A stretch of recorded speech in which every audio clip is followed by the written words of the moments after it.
Hey, guess what's happening on this week's episode of the Beating Diabetes Lifestyle Podcast with your friend and host, Oscar Camejo. What if I told you that prediabetes is not just a warning sign, it's actually an opportunity?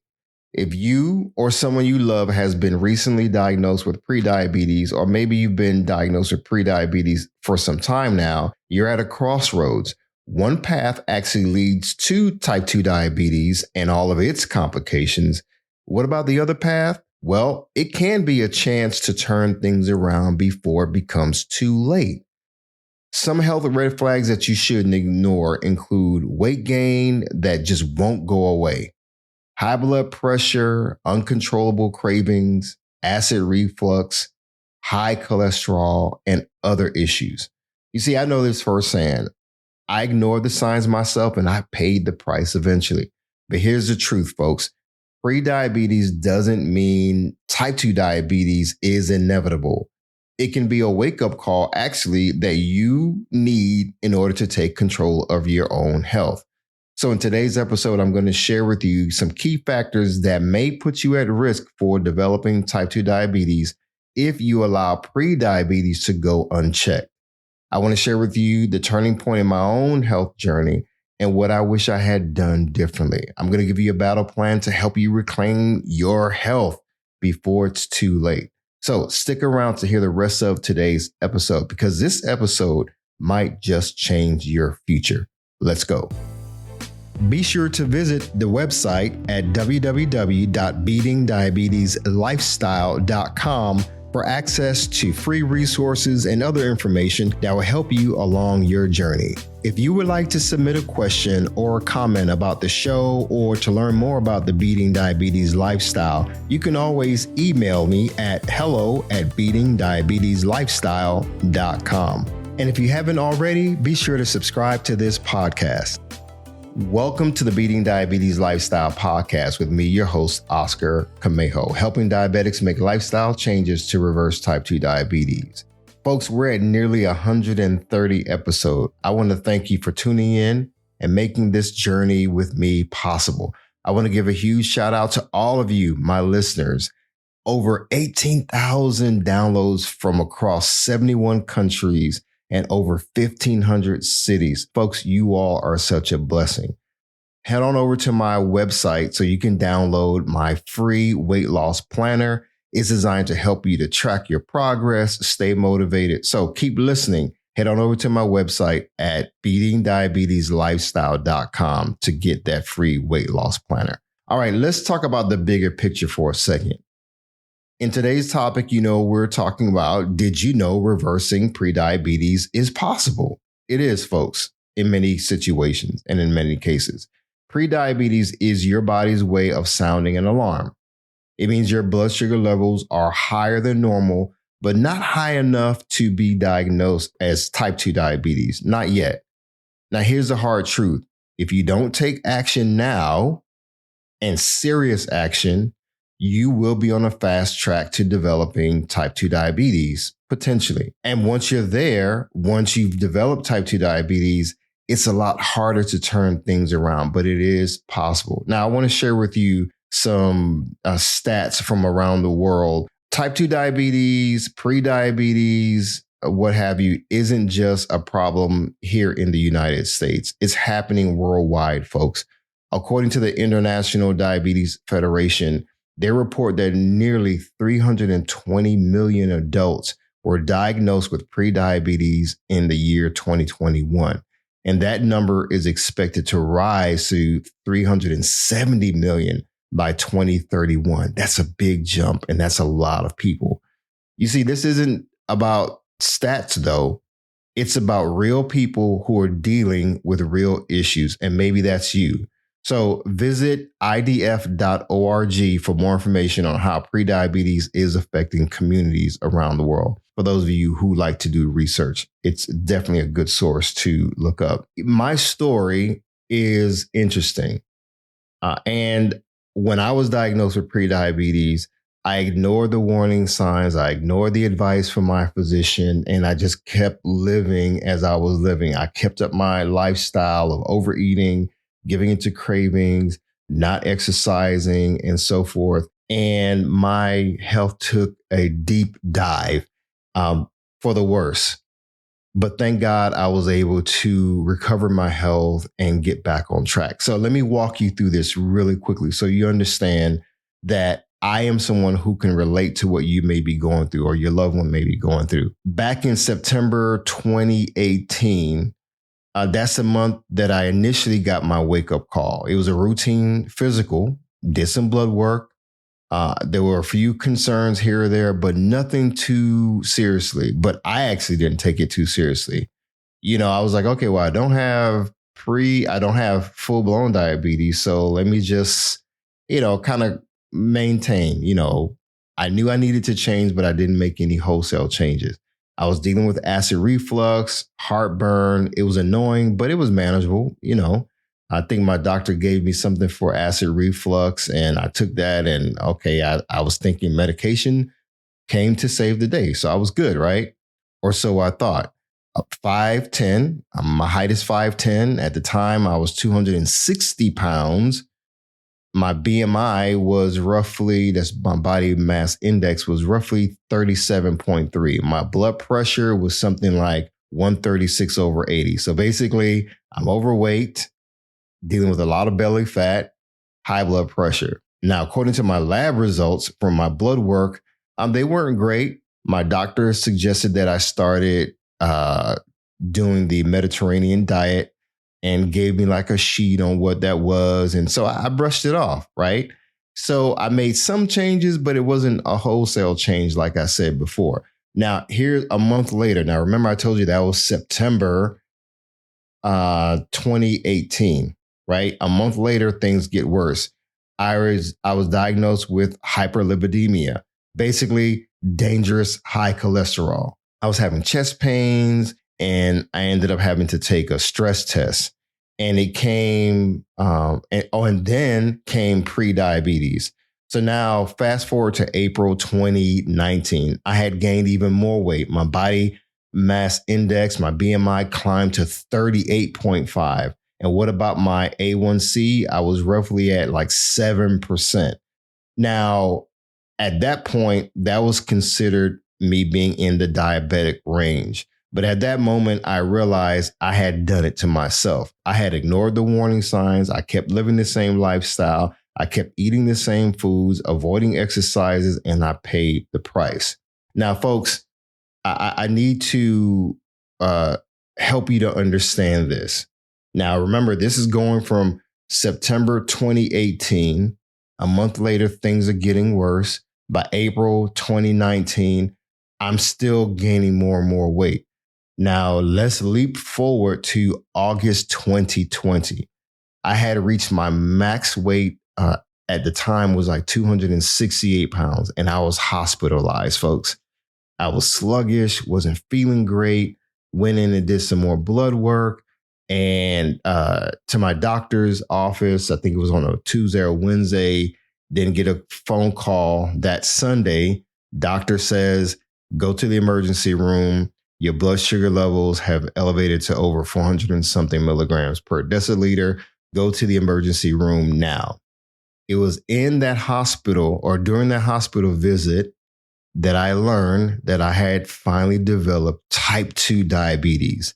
Now, mind you, back in 2018, I was diagnosed with pre-diabetes, didn't take things seriously. 2 years later, here I am in a hospital learning that I'm having, that I've been diagnosed with type 2 diabetes. And when I tell you that hospital stay was a major wake-up call for me, it definitely was. Now, you may say, okay, well, Oscar, that's your situation. I don't feel like I'm at risk because I eat relatively heavy. I mean, I eat relatively well. I work out sometimes. I'm given medication for type 2 diabetes or pre-diabetes. As long as I can manage my blood sugar levels, I'm just going to live my life. I'm not going to worry about the complications and so forth. Listen, you have every right to do that. But why live with a condition that you don't have to? You don't have to accept prediabetes. You don't have to accept type 2 diabetes as que sera, sera. That's just, it is what it is. It doesn't matter. It was just my time, whatever. You don't have to accept that. If you can change your life around and achieve better health, why not try that? Now, I know there's certain people who have certain physical limitations, or just your situation may not be so cut and dry that you can just start eating healthy and just turn things around. I get that. But why not at least try to turn things around? Now, I'm a very practical person. I can go into a lot of stats. I can go into, really scientific details. But one thing that I know for sure is that a lot of people who've had limbs amputated, who've lost their eyesight, who have experienced these complications related to diabetes, that stuff could have been prevented. I could have prevented my hospital stay. I could have prevented a near heart attack. I could have prevented high blood cholesterol. I could have prevented me having high blood pressure, not just by taking medication, but by changing my lifestyle. And that's my goal, is to help diabetics make lifestyle changes to reverse type 2 diabetes. I was able to do it in my life.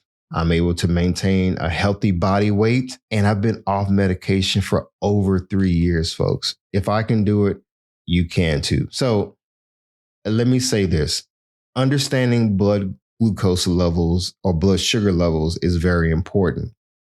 For those of you all who are ready to make a change and you're ready to put into place things that will help you to turn things around, you have to pay attention to your blood glucose levels, your blood sugar levels. Now, I'm going to give you a basic understanding of what blood glucose levels are, whether it's what's normal, what's low versus high. Now, understanding blood glucose levels is essential for maintaining good health and preventing conditions like prediabetes or type 2 diabetes. Especially, that understanding is going to help you to help prevent things from becoming worse, is what I'm trying to say. Now, here's a straightforward guide to what constitutes low, normal, and high blood pressure levels. Normal blood glucose levels, if you're fasting, that means after at least 8 hours without eating, that glucose level should be between 70 to 99 milligrams per deciliter. You can look up this information online to verify what I'm saying. You can go to places like my.clevelandclinic.org. For example, you can go to diabetes.org and you can get some information like this. Now, what about if you're not fasting? So 2 hours after eating, your normal glucose level should be less than 140 milligrams per deciliter. If you're fasting, normal glucose levels, blood glucose levels should be between 70 and 99 milligrams per deciliter. After 2 hours of eating, less than 144. Plain and simple. Now, what if someone's been diagnosed with prediabetes? What should your fasting glucose level be? Anywhere between 100 to 125 milligrams per deciliter. Again, you can look this up at diabetes.org. Now, what about after you eat? So 2 hours after eating a meal, your blood glucose level would be between 140 to 199 milligrams per deciliter. What about someone with diabetes and their blood glucose level? If they're fasting, the number could be, let's say, roughly 126 milligrams per deciliter or higher when you're taking separate tests, right? Let's say if you do more than one test in the morning and you notice if you have diabetes, your number is 126 or higher if you're taking multiple tests. Now, what about after eating? 2 hours after eating, 200 milligrams per deciliter or higher would constitute a high blood glucose level for someone with type 2 diabetes. So what about low? Now, if your blood sugar level is below 70 milligrams per deciliter. That's considered hypoglycemia. And you never want it to drop that low, right? Some people have passed out, have felt very lightheaded, and so forth. So you want to maintain a normal blood glucose level. So hopefully you understand what I'm saying. There's normal, there's high, there's low.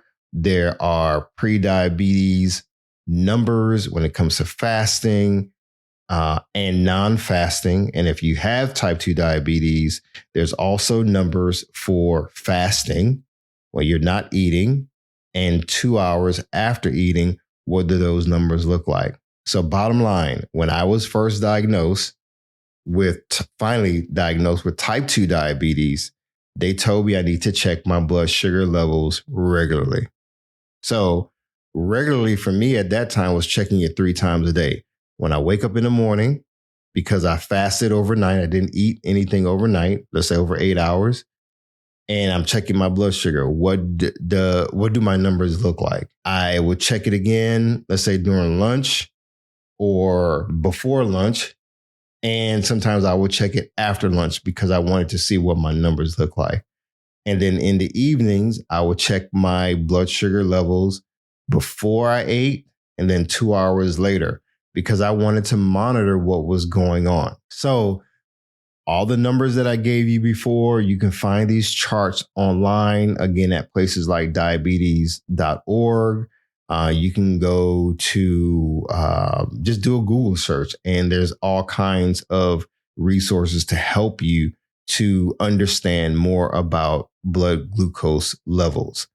Again, get to the point where you're checking your blood sugar levels regularly. Fasting blood glucose tests can help you to understand what your blood sugar levels look like overnight. Keep that in mind when you're fasting. They also have what's called the oral glucose tolerance test. I think you can go to your physician and ask for that. That measures your blood sugar before and after 2 hours after you consume a sugary drink. Again, that's the oral glucose tolerance test. Then you have your hemoglobin A1C test. Some of you may have heard of A1C. That reflects your average blood sugar levels over the past 2 to 3 months. Okay. So there was a time. So remember when I told you that I went into the hospital, my A1C going into the hospital was at 12 point something percent. That's very high. But now remember when I told you I was diagnosed with pre-diabetes? Well, my A1C at that time was it was close to 7%. So I went from 7% to 12%. So you see the progression. I was gaining weight, dealing with acid reflux, dealing with fatigue, gaining more weight, dealing with more fatigue, not exercising or periodically exercising, but not really changing the way that I ate, still dealing with cravings, having cravings for not just sweets, but just high carb meals and so forth. So you guys hopefully you understand where I'm going. Because remember, our topic is, did you know reversing pre-diabetes is possible? So let me bring it on home. If you're dealing with pre-diabetes, please, please, please don't allow it to become worse. Don't allow it to progress into type 2 diabetes. Because guess what? It wasn't until I was diagnosed with type 2 diabetes that I had to start taking medication. It affected my entire life, folks. Because you see, maintaining blood glucose levels within normal range is crucial. When you experience elevated levels, that can lead to pre-diabetes becoming worse. And it can increase your risk of developing type 2 diabetes. I know I'm beating a dead horse and I'm repeating this because I need this to sink in. You have to regularly monitor your health, your lifestyle. What are you doing? Are you getting up late at night, making a peanut butter and jelly sandwich? Are you drinking a lot of juice that's causing your blood sugar levels to spike and you wonder why? You check your blood sugar level the next morning and it's high? Well, maybe it's because you're eating late at night and you're drinking all these sugary drinks. Folks, I've been there.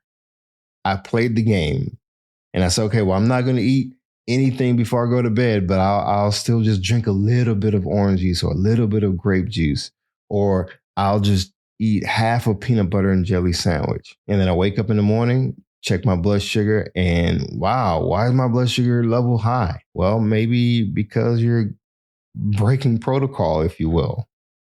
Now, listen, folks, as always, it's important to consult with your healthcare professional for personalized medical advice, right?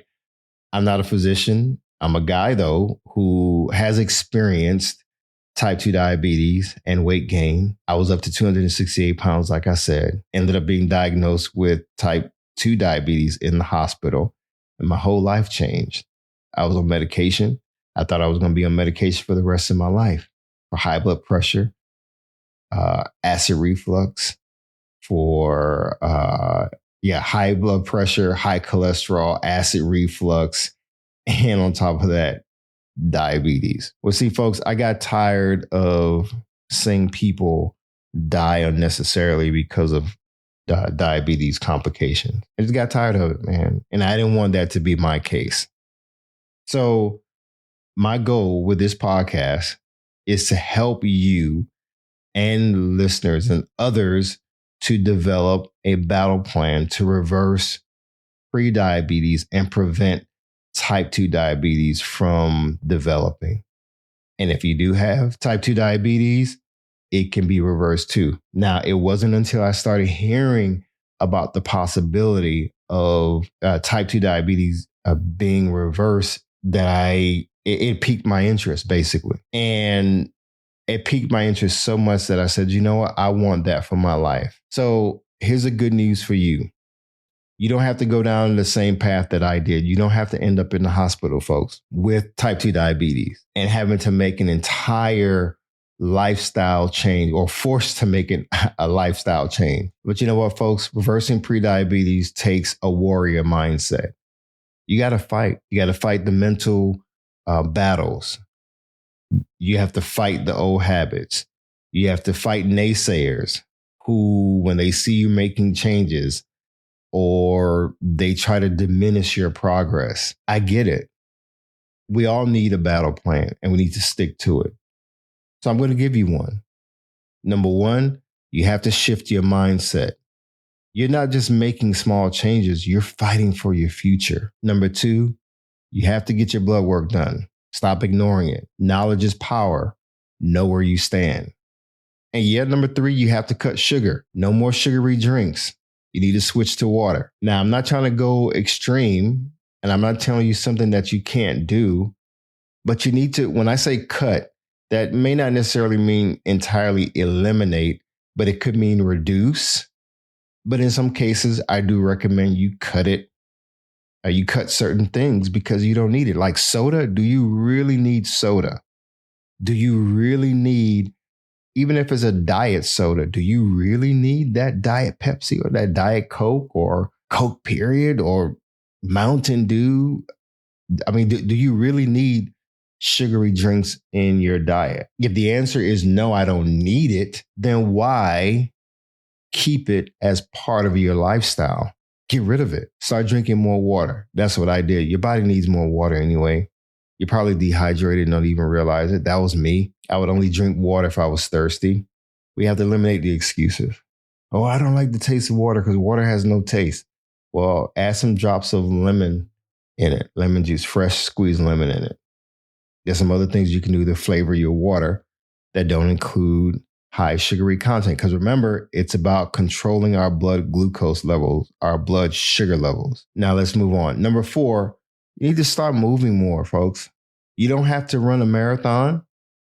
Just walk more, move more, be active, because that's going to help your body to metabolize food. It's going to help your body to become stronger. You can build your endurance. You can, once you start going into the gym, if you decide to go into the gym, or if you start hiking or even running, jogging, moving more is only going to help your body move better. Number 5, drop the bad habits, quit the smoking, cut back on alcohol or stop alcohol, period. And definitely stop the late night snacking or even what they call grazing, where you, like the cows, they just graze, they just move along, in the pasture, and they're just eating as they just go, and they're just mindlessly eating. Not eating late at night has benefited me so much, and even changing the things that I snack on a regular basis. I've replaced a lot of the junk foods that I was eating with healthy foods like fruits and vegetables. And I encourage you to do number 6, and that's eat with purpose. So it's one thing to drop the bad habits of snacking and grazing, but now what are you going to replace those bad habits with? Well, you're eating with the purpose. That's when you swap out processed foods for whole, nutrient-dense foods like whole fruits, like oranges, actually eating an entire orange or eating an actual apple, if you like strawberries, instead of having these fruit substitutes. So eat with the purpose, be intentional about the things that you're eating. Do you really need a lot of the processed foods? No, you don't need to eat processed foods. You may be habitually eating certain things that are just being detrimental to your health. Number 7, I need you to start speaking. Number 7, I need you to start speaking life into your situations. Words have power. Stop saying, well, I'll try. Well, I don't know. It's going to be too hard. I don't know if I can. This is just too difficult. I don't have the willpower. All this negative talk. Stop speaking death over your situation. Some of you talk so negatively about yourself, and you're very pessimistic. And I get it. When you're overweight and you see all these people around you that seem like they're thriving in their health journey, you have a tendency to look down at yourself. I've been there. I've done that myself. I used to think of myself as this big fat walrus, but I want you to change the things that you say about yourself and the things you say to yourself. I want you to start saying, I will change. I will turn my life around. Yes, it may be hard, but I can overcome because I'm an overcomer.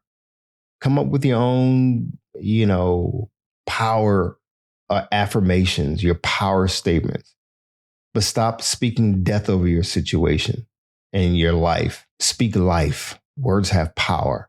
Now, climbing a mountain of change is not easy. Now, imagine if you're standing on top of a steep mountain. You need to get down, but the way you climbed up is no longer an option. What mountain am I talking about? It represents your unhealthy habits. You have a lot of unhealthy habits that got you to where you are now.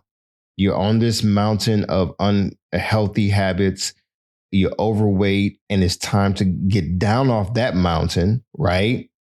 You don't want to go backwards. You want to go forward. You can't go back to the way you used to live, because that only could make things worse. You have to find a new way forward.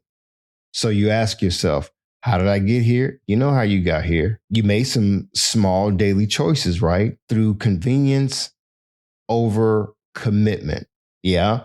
It was convenient to go to the fast food place 3-4 times a day and almost every day of the week because you didn't feel like cooking. You ignored warning signs. That's how you got to the mountain that you're on right now. Now, I'm not trying to beat you up, that, but I want you to face reality. And in many cases, I don't want you to think that, it's your fault, because there are certain things that people deal with, that are out of their control. I want you to be able to identify the things that you can control. But just like you got here step by step on the mountain that you are right now, you can climb down the right way towards better health and a better future. Because there's a different mountain that we need to climb, and that's the mountain of good health. And once you reach that peak or the top of that mountain, you can celebrate the journey.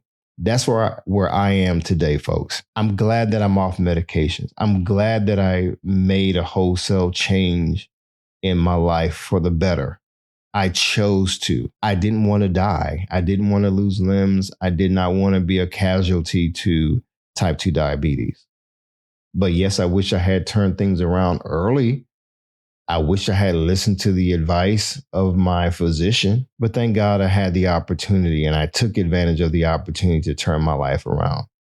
So your next steps, folks, are to do what you need to do to get things going.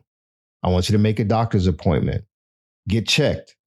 Especially guys, when was the last time you've been to the doctor? And when you went to the doctor, did you take that person's advice? And let's say you just went there and you just sat there and they gave you all these stats or your numbers, and they told you your blood pressure is high. They told you, you have high cholesterol. They told you have prediabetes or type 2 diabetes. Okay, now what? You have to know where you stand so you can know where you need to go. Next step. I want you to choose one change that you can start today, whether it's cutting out soda, going for a walk, or prepping some healthy meal, or just cutting back on fast food. That's one step toward change. And of course, I want you to go to my website, download the free weight loss planner. There's some practical things in there. There's a checklist in there to actually help you to navigate this journey. It'll help you set goals and stay accountable to yourself. I don't want you to go and spend a whole bunch of money on a personal trainer that knows very little about your situation. I don't want you to sign up for these weight loss programs that promise you the world. And before you know it, you're $10,000 in and you're not seeing any results. Folks, I didn't sign up for any of that stuff. I'm not dogging personal trainers. In fact, there are some really good personal trainers who really care about people and they're helping people. And there's others that they're just giving you a cookie cutter plan that may or may not work for you. So that's a soapbox that I'll stand on in another episode. Prediabetes doesn't have to turn into type 2 diabetes, folks, but the choice is yours. Diabetes doesn't have to get worse, whether it's prediabetes or full-blown type 2 diabetes. Remember this. Your health isn't a sprint. It is a marathon. So keep taking those small steps and you'll get to where you want to be. I love you guys. Thank you for tuning in. I'll catch you on the next episode. Remember, go to my website, send me some information or send me an email if you have a question, and let's walk this out together. So as always, stay focused, keep moving, never go back, leap forward, bounce back because you can, my friend. And above all else, trust God. You got this. I believe in you. Hi, everyone. Thank you for tuning in to the Beating Diabetes Lifestyle Podcast with Oscar Camejo. We hope you enjoyed this episode. As a reminder, this podcast is intended for motivational and educational purposes only. It is not a substitute for professional care by a physician or other healthcare professional or qualified fitness instructor. This podcast is provided on the understanding that it does not constitute medical or professional advice or services. If you're looking for help on your journey, seek a qualified medical practitioner. It's important that you utilize someone who is a trained, licensed healthcare professional who can help you on your journey toward good health.